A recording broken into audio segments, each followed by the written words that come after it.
let us not forget yung malalaking isda sapagkat sila talaga ang promotor ng pagnanakaw ng pera ng bayan. Bakit biglang inihinto yung Blue Ribbon? Napaka-importante nito. Nakasalalay dito ang buwis ng bayan na talagang dinispalko lahat, talagang ninakaw lahat. Are they trying to create a mountain out of a molehill? Di ba ho, and I agree with this, and other legal luminaries have also agreed that, notwithstanding the fact that the signature was of the lawyer, notary public, was allegedly forged, he already sworn in before the Senate, di ba? So, Yes, he did. Kaya, didn't that cure whatever defect there was in the preparation of the affidavit or the notarization of the affidavit? I think so, because the guy presented himself before the Senate Blue Ribbon Committee. Correct. He took his oath, and then he allowed himself to be interpellated by the entire committee. But, Senator But let's get yeah. back to the allegedly, I was not what is aware. that? Repercussions. No, the notarized, the forged, whatever. Forged document. Oh. The signature of the notary public was allegedly forged. Yes. If we can at least waste our precious time discussing this, you will have to believe and assume that GUTEZA has the power to go to one office, get the notarial stamp of whoever is notarizing there, secure the dry seal, and then look for the last entry of the book of the notarial register or the registry para makuha mo yung document number, the page number, and the book number, and then sasainan ni GUTEZA. Are we able to assume all this, that GUTEZA has the capacity to do all this by himself? The other lawyer who also presented the same signature, the same forged signature, was Attorney Romano Macalintan. Yes, at meron din akong nakuha, ganun din. Exactly. Yung signature, very, very close doon sa... So, ako, ang assumption ko dito, like the assumptions of many, if not all, pumunta ka sa isang lugar, let's say, the periphery of Quezon City Hall. Correct. Nandyan naka-line up lahat ang ano. Somebody will go to each one of these. I-present niya yung paper. And then, all the guy would have to do is, bigyan niya yung papel, then wait for a while, hanggang sa natatakan na lahat yung papeles niya. And then he pays. No one would insist on, let's say, verifying bago siya umalis. Sir, ma'am, can I please ascertain whether you are the one who signed this? Are you the lawyer who signed this document? Yung po bang nagpapanotaryo had all these things to do bago siya umalis? The notary public in this country has become a cottage industry. Wala naman talagang lawyer doon eh. I have always assumed that somebody, like in the case of GUTEZA, was there assigned by that lawyer, whoever she is or he is. Maring hindi siya ang pumirma, but she or he allowed somebody to sign for him or for her. This is happening everywhere. Sa This totoo is lang, something that we should recognize. sa totoo lang, kinagawian talaga dito yan eh. Pagkatapos yung poor na tao, ang i-ostracize, and he will be discredited by, paano why are we allowing, let's say, ourselves to be swayed into other direction? GUTEZA is the most credible witness ever presented in that committee. Why? GUTEZA has nothing to gain. GUTEZA has everything to lose, including his life, and the safety and the security of his family. But the most important thing, GUTEZA was able to connect the dots from Saldico to Martin Romualdez. And that's the reason why there is pressure also now in the Senate to issue an invite to the House to ask former Speaker Martin Romualdez And I to welcome that. appear. So at All least, the while, I've been thinking that that is the most proper thing for the Blue Ribbon Committee to do. Why is it that all the personages mentioned by GUTEZA in his sworn affidavit, like a certain John Paul Estrada and Mark Texay, allegedly the ones who are receiving the money and then counting the money in the house of, from the house of Saldico in Valle Verde, then to be transported in his house in BGC. And from there, yung leftovers, kasi like the one he mentioned, that was December 2024. Sabi niya, ito po minimension ko special because this is pinakamalaki pong delivery namin. You imagine 46 suitcases. Each suitcase, sabi niya, as an amount of, let's say, 48 million. How did you know 40? Kasi merong label eh, sabi niya, yung post-it. And dadalhin po namin kay Saldico sa unit niya sa BGC. Out of 46, ang ibababa namin 35 at that time. So 11 ang naiwan, 35 ang dinala kay Martin Romualdez. Bakit hindi naman ipatawag si John Paul Estrada? Ba't hindi ipatawag si Mark Tiksay? These are the ones he personally knew and sila ang nag-receive, sila ang nag-handle, sila ang nagbilang. Nakausap niyo na ho ba si Senator Lacson tungkol dyan? In the concern that you have that why didn't you send a... Yung pwedeng isamon yan eh, di ba? It's a Palagi subpoena. yung sinasabi. Unang-unan, bago kami nag-iwahiwalay, ba't hindi mo ako patawag si Saldico? Alam mo, sabi, nagtagal ka naman dyan eh. Don't you know the interparliamentary courtesy? He was preaching to the choir. Of course. Sabi ko, are we violating interparliamentary courtesy if we simply invite him? No. I invited Toby Chanko and I was the chairman. And he appeared. He appeared. And twice he appeared.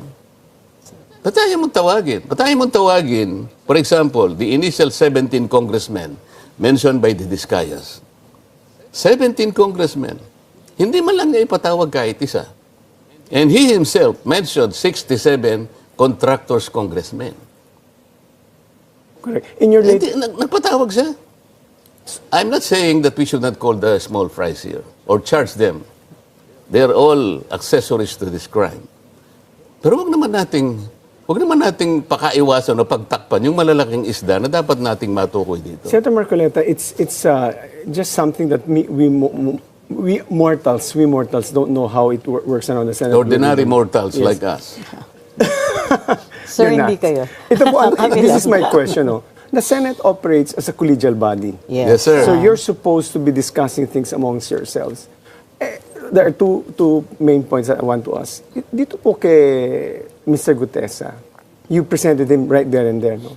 Was there a previous notice to the chair or to the others? Because you're working as a collegial body, did you inform them that I have a surprise witness? I remember that you mentioned it right there and there. Because my understanding of Senate rules, and because it's a collegial body, that you should provide notice to all the members so that they can aptly prepare for the closest case I recall was if it's a very sensitive witness and you just brought him in, you will normally ask for a break, maybe 1 hour, and discuss it among the body, among the Senate Blue Ribbon, and then come back. And by which time, they would have sufficient time to prepare. Why wasn't it... I remember you asked permission and Senator Ping Lacson said yes, but as a general practice, don't you as a collegiate body inform each other? Let's say, sabi ni Senator Ping Lacson, meron din siyang surprise witness. Ano? So, binandero niya sa publiko, meron siyang witness. Hindi ko po alam kung sabay naka-adjourn kayo ngayon. Will you be meeting first to discuss sino ba itong surprise witness? I think, shouldn't he be obligated to inform the fellow committee members, Blue Ribbon? First, to the initial question you raised, bakit hindi ako nagkaroon ng pagkakataon na i-discuss sa kanila? Correct. Kasi, nung na-meet ko si GUTEZA through Mike Defensor, there was a little time. Hindi naman ako naniwala na may tao nga palang may gustong gumawa ng... Sabi ni Mike Defensor, i-meet po lang siya because for 2 months, hinahanap ka raw niya, nalaman ko through my emissaries here, ikaw ang hinahanap niya. Gusto lang niyang makausap ka because meron daw siyang sasabihin.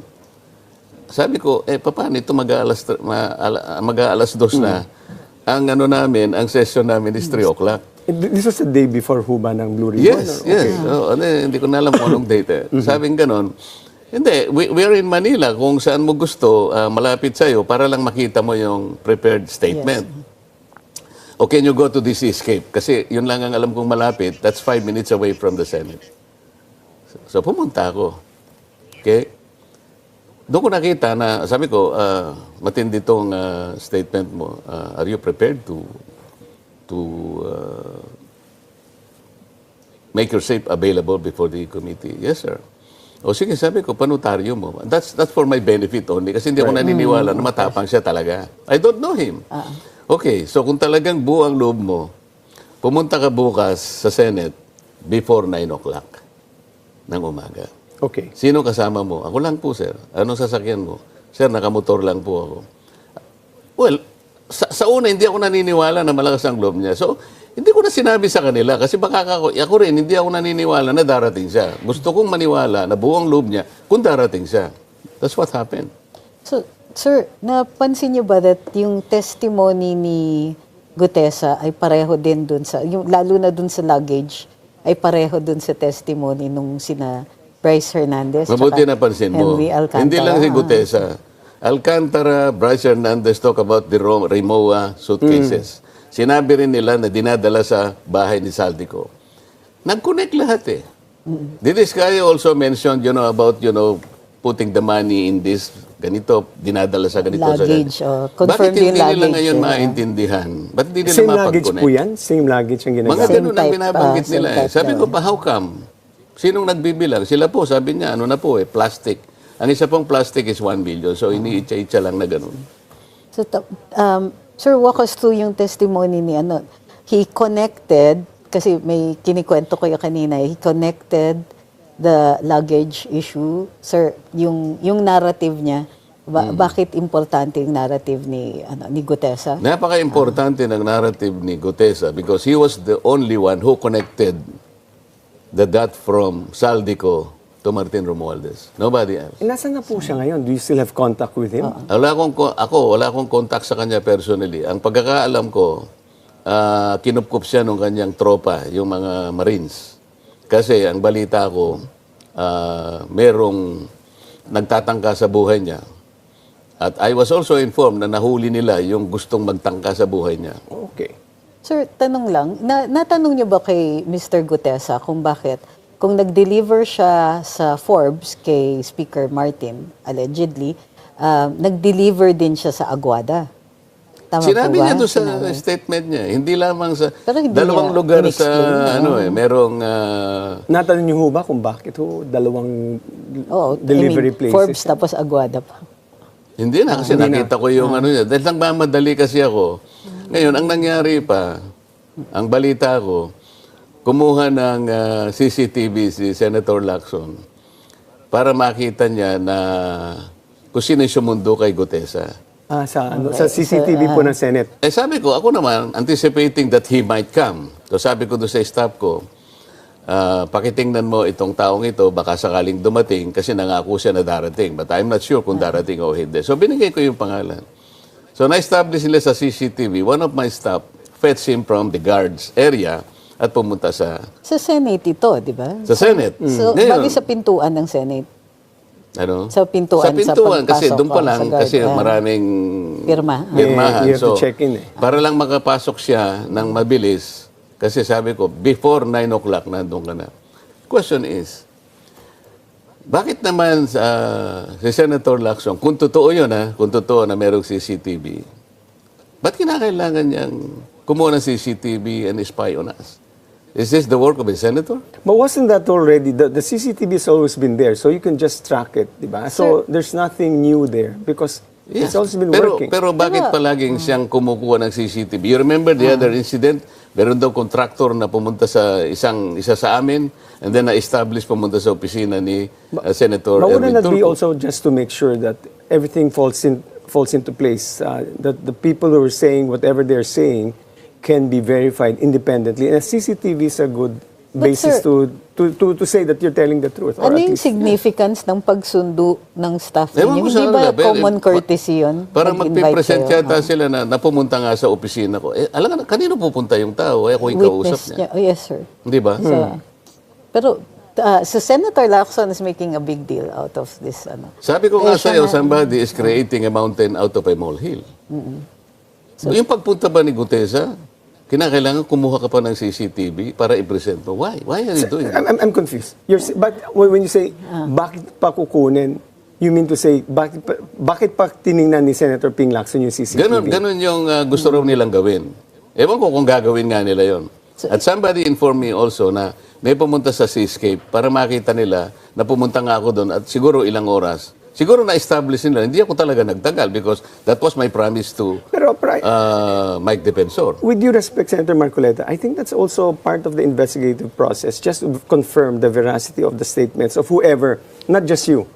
It's also his way of certifying or at least verifying that Senator Marcoleta indeed did what he said. Sana ganun lang ang gusto nilang mangyari. Correct. But I think it's going to be a mountain, create a mountain out of a molehill kung hindi to, kung palalakin pa. But yun nga yun eh. Aren't you supposed to go to the jugular? Sino ba yung gusto nating matukoy dito? Why are we fighting each other?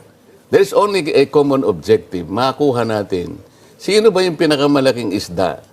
Sino yung tao na nasa likod ng napakalaking pandarambong sa kaban ng bayan? Hindi ba iisang ating layunin? Bakit kinigisan ninyo si Orly GUTEZA?